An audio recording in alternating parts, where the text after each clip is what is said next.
Hey guys, welcome back to Maxcast, Dawn of War Unification. Today I have a 1 vs 1 view on Outer Reaches, actually. Quite interesting to see another map. On the right side, playing Raven Guard, we have DANTIST. On the left side, playing World Eaters, we have a lot of Russian letters. I think the one English name he likes to call himself is Alpha Legion. So seems to enjoy the Chaos Legions and actually going for World Eaters here. So this is going to be interesting. This is a gen opener. No barracks yet. Okay, I'm pretty interested to see what he's going, because I haven't seen World Eaters in ages, and we kinda know that they are super strong in many ways. We also know that Dantis is pretty capable of playing the Raven Guard and actually going. I thought he was going for Hunt Begins. Was I'm imagining things? I guess I did. Because there's a lot of detection, it seems. There's the Tech Marine Artificer now going against the enemy Tech Marine. The Tech Marine from the World Eaters can actually attach to the squad and increase their accuracy by a bit. Raven Guard into melee against this. This is the Blood Pact Priest, or what it's called, is Corner Technomancer is no. You see the buff, that's the accuracy buff. Is no commander armor, as far as I know. The Tech Marine Artificer of the Raven Guard is. So this first engagement in the middle is actually going now finally in the favor of Alpha Legion, I will call him that.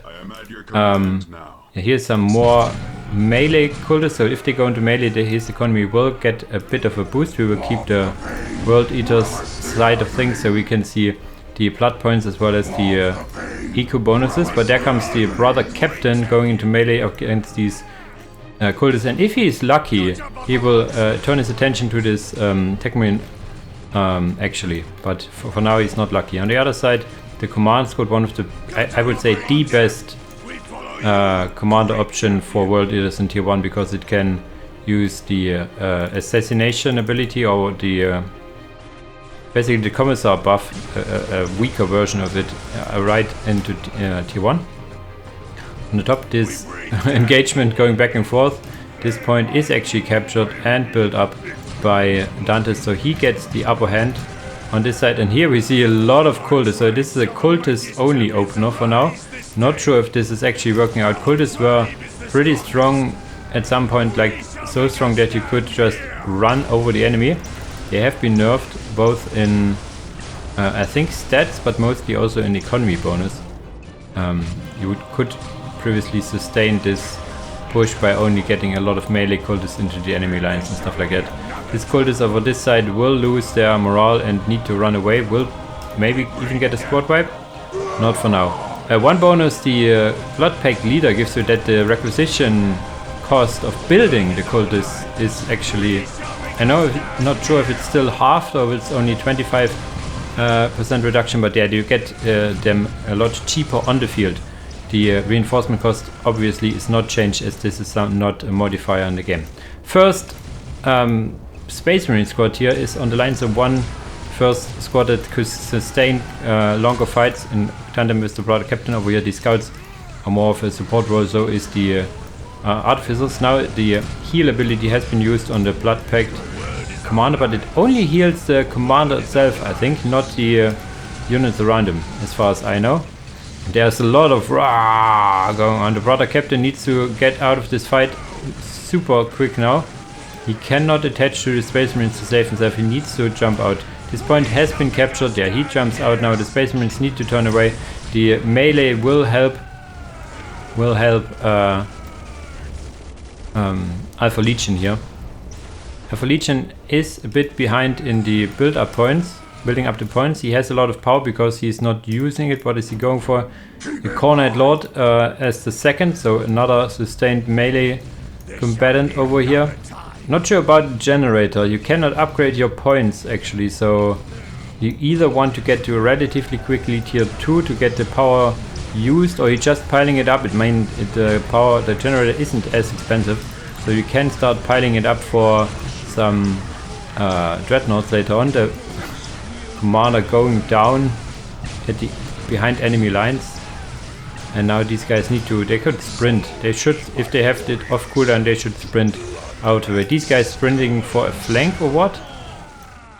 Economy wise 62 and 10 against 74 and 0, so the product captain will get rebuilt. So the economy is more or less the same, and there's only ranged for corn currently. There's not the Cornate Lord. If he goes into melee, there's quite a big economy boost from him. We will see, we will see. And now falling back, there's no generator for the Raven Guard yet for Dantis, so there's no upgraded points. The upgraded points would be a big boon over here, but he's currently busy running away. A singular scout model standing here could be capturing the critical location. That would be a good use of its time. You do not get any economy bonuses from attacking buildings. And there's now the Demon Gate actually, so he wants to make use of his power using the Demon Gate award. You could get... Bloodletters aren't as strong anymore. You could get a Bloodhound or two, but you don't need detection. Yeah, Fleshhounds, he's getting a Fleshhound. Fleshhound is good against vehicles, funnily enough. There was a Blood Pulse being used over here. His global abilities in tier 1 is mainly the... how should I call it? The silence basically, the prevention of abilities. More artificers coming out. He needs to get a generator somewhere to get some points up. There's a lot of points being killed by the Raven Guard, so we have this kind of base trade scenario, which all things considered should favor the Raven Guard if they dislodge this Fleshhounds. It is the Fleshhounds can be good at killing buildings. Funnily enough. Yeah, slaughtered them all. They're getting into melee against... Okay, the commander is also getting into melee. They're actually also capturing the points. It's only 50 and 20 yet, so you build another generator. Yeah, but these cultists now into melee will spike it up a bit. Not much, but a bit. We will see... it's the Cornite Lord in here that makes the big economy bonus. It's not the cultists. You see it goes down to 44 once he's out of combat because he has lost so many points. He will get more, now some Bloodletters as well. Second squad of Fleshhounds. Fleshhounds are attacking these guys over here. So he makes use of his power, actually now having not much power after all. The Fleshhounds, you see, they help take down these barracks, but we still have a standing army of 10 supply for Dantis, so his army size is as good as you can ask for, pretty much. He did go for one cap increase, but he will lose his HQ. Does he have any builders? He has 2 builders. So the question is, where does he build? He can build at the top a barracks or something. He has this point and even has this point captured, this point, so he has the option to build somewhere and should get at least a barracks. You can get more marines. He has the 15 supply. There's even now a razor wire over here to try to prevent. This razor wire got nerfed previously for World Eaters. This razor wire was off the charts in terms of damage and everything, so it is now not as good anymore. I want to see if it's infiltrated or not, but currently I want to see this fight. A lot of cultists coming in, even some Fleshhounds they are called here, and the Cornite Lord. If the Cornite Lord can get into melee, they will get some economy, but remember, the economy bonus you get are multipliers. If you have a very low base economy, the multipliers will be very low as well. You see it in the power, it only spikes from 20 to 21 when these Fleshhounds are into melee. The barracks actually getting built over at the enemy. He will get some more space marines because he has the supply, and it's now only a numbers game, I guess. How much can you field? And overall, it should favor the World Eaters because they still have a HQ. They can get their pop cap increases from the Demon Gate. They could even get a massacre chamber, no, like a barracks or something. There's some ability being used. It's normally the effect of the heal. Okay, the Cornite Lord used the heal ability, some blood points. Here comes more Tech Marine Artificers, or yeah, is this the last one? I hope not. This is the last one. This is more or less game over. The barracks getting close to killed. He needs to put down another one somewhere. Where is the production building? Over there. He builds the HQ actually. It's generally better to let your HQ, if you're gonna lose your HQ and want to rebuild it. There's some Bloodletters even now. So this is some thematic shots over here. I really like that one. I hope you enjoy it as well.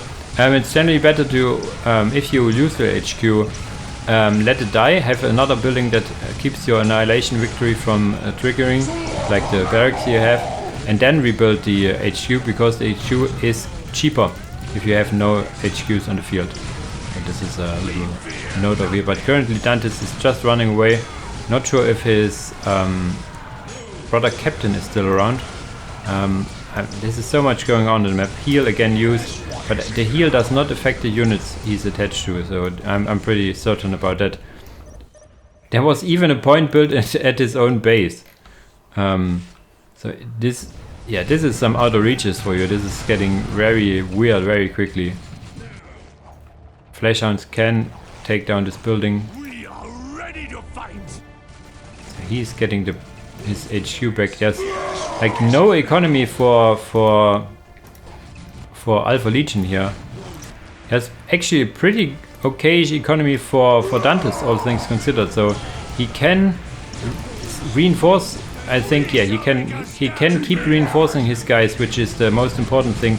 And I don't think Alpha Legion can sustain any more big losses. Like, he cannot lose a commander, he cannot lose these bloodletters. They are very expensive. The cultists, yeah, they are chuff, and yeah, he's trying to play the game of economy now, I guess. He was playing the killing game and now trying to starve out the opponent. These fleshhounds are no match for these creatures, for these Raven Guard. There's the brother captain also going over here, so playing very good in the mobility. There's now a torrential turret. You can only get a turret if you go for Technomancy, which he did. 1, 2, 3, 4, 5, and a scout, and another scout. But it should be 12, right? Yeah, 12 pop. He can get more scouts and or more builders. Getting now the crow's nest. Don't remember. Crow's nest, I guess. Yeah, there's still a lot of blood world eaters, but I think he might have done it. Blood letters are very expensive. They will, in conjunction with the fleshhounds, be able to kill this point over here. More healing going down on this squad. Let's quickly check. Yeah, it's only the commander that gets healed. The fleshhounds doing fleshhound things. Can they? I do not think they can devour. Basically, for the world eaters, they have this cannibalize mechanic for the chaos demons, but not here, I think.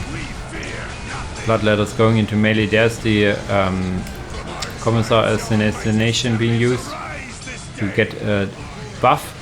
It's some accuracy and some damage, but mainly it restores broken morale, which can be very handy. Not for the blood letters, of course. Demons do not have morale. There is actually a defensive position set up very sneakily. Actually, I want to see if this is actually sneaky or if it can be seen. And I think this engagement overall, with the sustained economy Dantist has over here, will favor him. This is an all tier 1 game, and another Space Marine squad. So we have now 7 Space Marine squads, I think, in total, if there is none dying. So a lot of bolters being fired, and still no generator all this time, right? Okay, now he has one generator, but he didn't have the generator for the most time. You can rebuild the brother captain once if you have no generator, but not twice. This is now, yeah, this is the end, I guess. He brings in all the units, but there's too much Space Marines standing here. He's kiting like there's no tomorrow, which is the right choice. There will be some economy bonus, you see it once the Cornite Lord is into melee, so he can, yeah, sustain a bit, but not too much. So this was a topsy-turvy game if I have ever seen one. I liked it a lot. We had this base trade scenario early on, and Dantis playing the cool, rebuilding the crow's nest once here, and then his Raven Spire later on here, in this very pocket position over here. And I think in the end it was an economy game. Dantis made sure to kill and decap his opponent's points, while keeping some of his own. So in the end it was a math issue, so he could reinforce and the enemy could not. So I really like that game. And funny to see a World Eaters game after all this time. Okay guys, as usual, thanks for watching and see you in the next video. Bye bye!